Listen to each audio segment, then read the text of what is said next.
Definitely more clouds in the sky today. Maybe it will start raining tomorrow. And what did I read today? I guess this was kind of interesting, where there was a dog that was lost, I guess, in a cliff, and there were a bunch of people, drone pilots in particular, trying to find it. It was kind of interesting.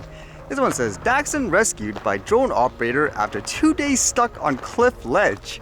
A miniature dachshund was rescued by a drone operator after spending 2 days stuck on a cliff ledge. 9-year-old Kola disappeared at around 3 p.m. last Tuesday when out walking with owner Ella Durketz along the cliff-top path and paused to take a picture of the sea. Miss Durketz lost sight of Kola after pausing to take a picture and thought that the beloved pet had tried to find her way back to her car in a lay-by but had got lost nearby in the woods. Imagine that, just trying to take a quick picture and the next thing you know the pet's gone. Although with that, here came the help. It says Joan Ledger, 55, another local dog owner out in the cliff tops that day, offered to organize a search. Miss Ledger arranged social media appeals and around 60 local villagers turned out to look for Kola. With Miss Derkaz and her husband Richard over the next 2 days, 5 people with drones also joined the search along with a person who had an infrared camera, but no trace of Kola was found. On Thursday morning, Mr. and Mrs. Derkaz feared the worst when there was still no sign after a thunderstorm and torrential downpour overnight. Wow, that was a lot of help too. Plus someone with a thermal camera as well. So it looked like, I guess, lost hope, but then they got another, I guess, drone operator, and these guys actually specialize, I guess, in finding lost pets. It says Miss Ledger finally contacted a website for the charity Drone to Home, which specializes in finding lost dogs. The charity's founder, Phil James, a former Metropolitan Police constable, drove for 3 hours from his home in Nottingham to join the search on Thursday evening. Mr. James, 47, launched his drone from the spot and within 2 minutes spotted Kola perched precariously on a ledge just over halfway down the clay cliff. Wow, is that just extreme luck or the people really know what they were doing there? So good ending, I guess. It shows you, again, how people can use the tech in a good way, people coming together as well. It makes me wonder too, since this is a search and rescue type of mission, did all these drone operators fly, quote, beyond visual line of sight? Imagine how ridiculous that would be, like with the proposal here, where they say, oh, to fly beyond visual line of sight, you need to pay hundreds of dollars in certification, get medical clearance and all that just to fly a drone to look for like a dog here. Imagine that, where because of that, oh, none of us can help because we'd be, quote, breaking the law, and then you'd have people like lobbyists, for example, big gurus saying, oh yeah, they shouldn't fly it because it's too dangerous.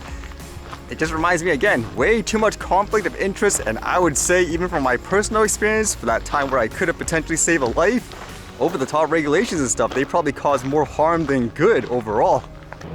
With that thought, you have to wonder, if laws and stuff don't make any sense in that regards, why do people just accept it? Why do they agree with it? Ultimately, it comes down to what they're consuming, for example, certain media sources. So that's why this was kind of interesting. It relates to a different topic, but apparently here in Canada, for some reason, there's been more articles talking about how people need media literacy. I was like, what's this about? This one says, foreign interference shows need for Canada to get serious on media literacy. As federal parties craft the scope of a possible inquiry into foreign interference, Canada's media literacy charity argues governments and schools need to do a better job of preventing citizens from being manipulated by hostile states. So apparently with this foreign interference stuff, it relates to topics such as people claiming there are other countries paying off, whether it be politicians or media sources, to, quote, brainwash people into believing something that's not true. And then here, this person here says, we are going to need a media literate populace, said Matthew Johnson, education director with Media Smarts, a non-profit aimed at boosting critical thinking among Canadians.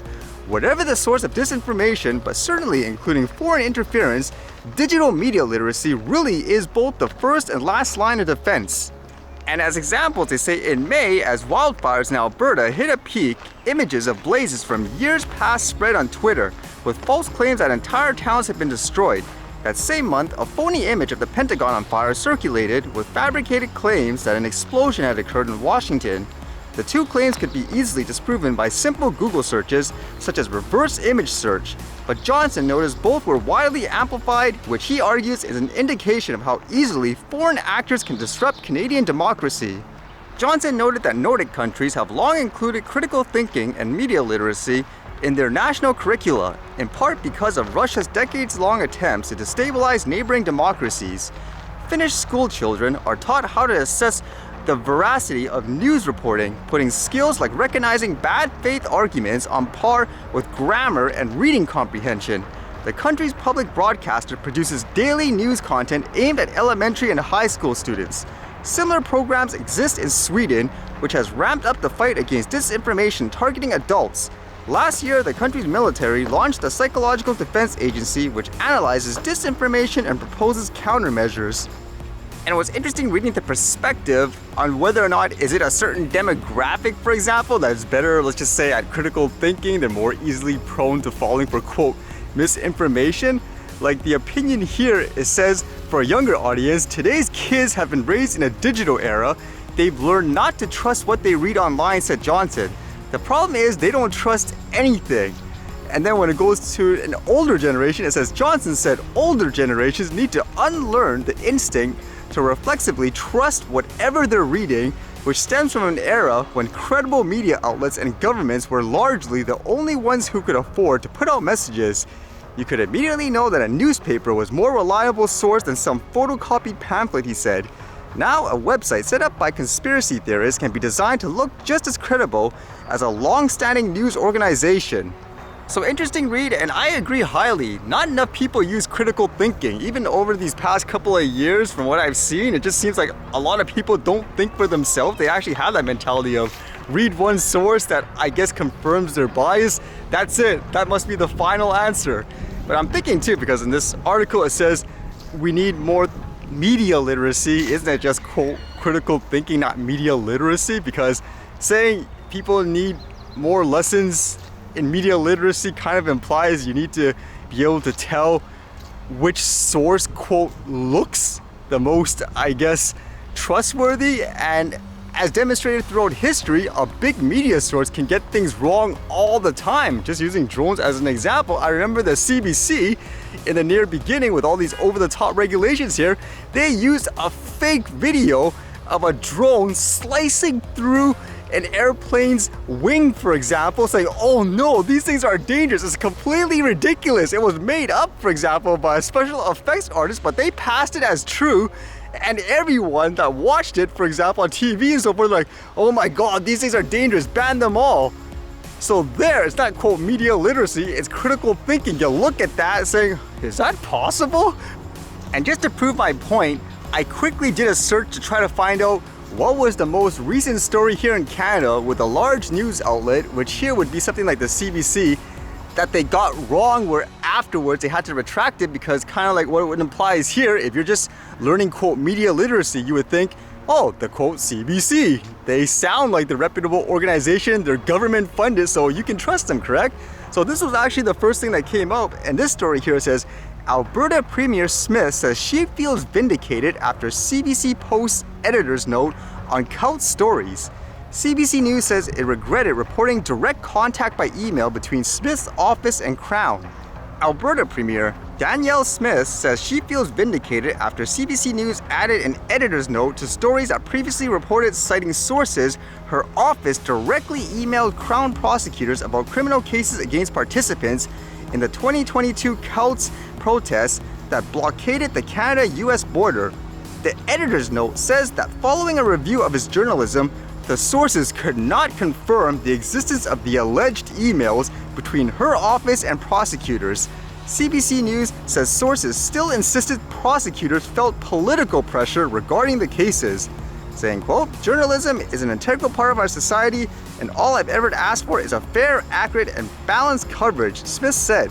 I've been vindicated, as has my office. So I can imagine there where if people were reporting that truth, saying, oh, look, I got this source saying this and that, it's too late. People, quote, trusted the source, and this person probably got, I guess you could say, slandered in some way. Is that the right way to say it? Everyone that hated her used it against her. So what would you do in that case? my philosophy is generally to say, don't jump to conclusions, get all the facts. Try to read from different sources as well, put the pieces together. What makes sense and what doesn't. That's the only real way to do it, in my opinion. And that's true for any topic. Because in terms of media, you'd have to think too, okay, is this source, for example, sponsored? Do they have some kind of financial motivation? That's a factor. For example, when it comes to analyzing the information, it's no different than, let's just say, a product review. If someone is paid by the company to promote a product, then highly likely they're not going to be extremely critical. There's going to be some kind of bias because you don't want to break that relationship. You want the money to keep coming in. You have to factor that in. Just like this with the news sources, what you're reading, factor it in. Like, do these people have some kind of quote bias in that sense? And afterwards, read the facts though. Okay, you give me a point, I'll address this point with another point that I'll read. Let's just see which one makes the most sense. Because the danger, in my opinion, is if you have a prejudiced mindset where you say, oh, only information from this source is always 100% accurate and all that, this guy or whatever, nope, never.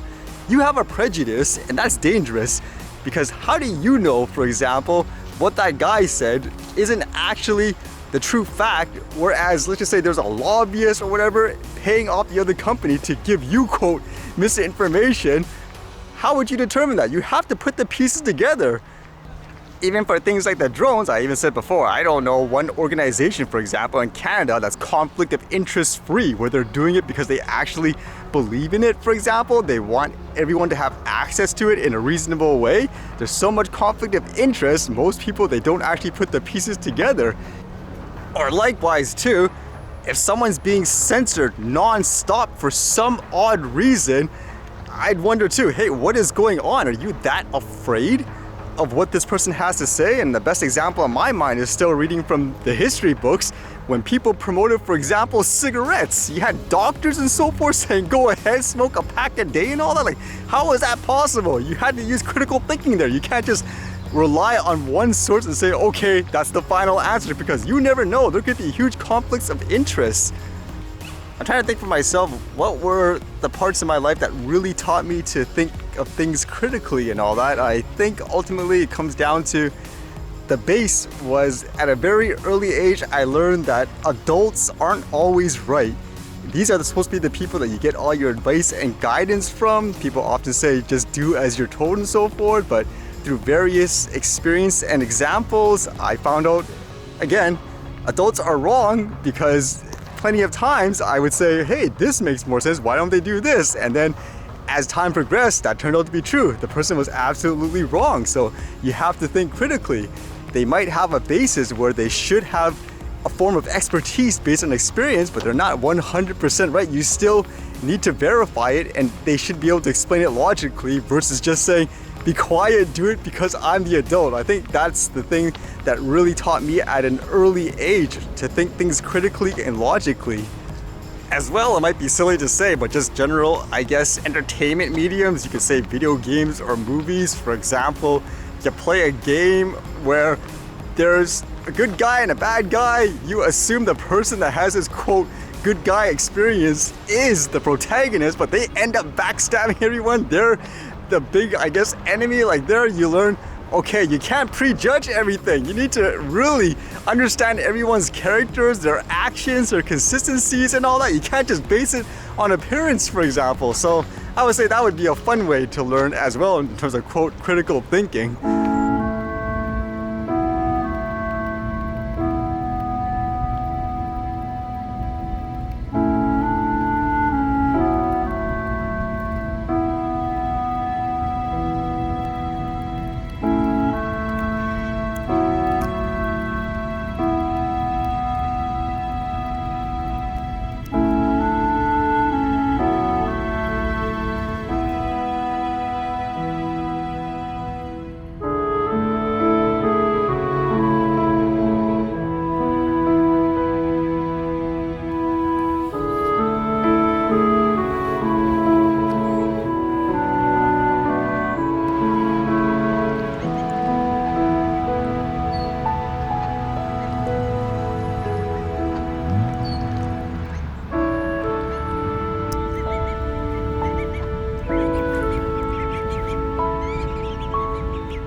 All right, see you guys later.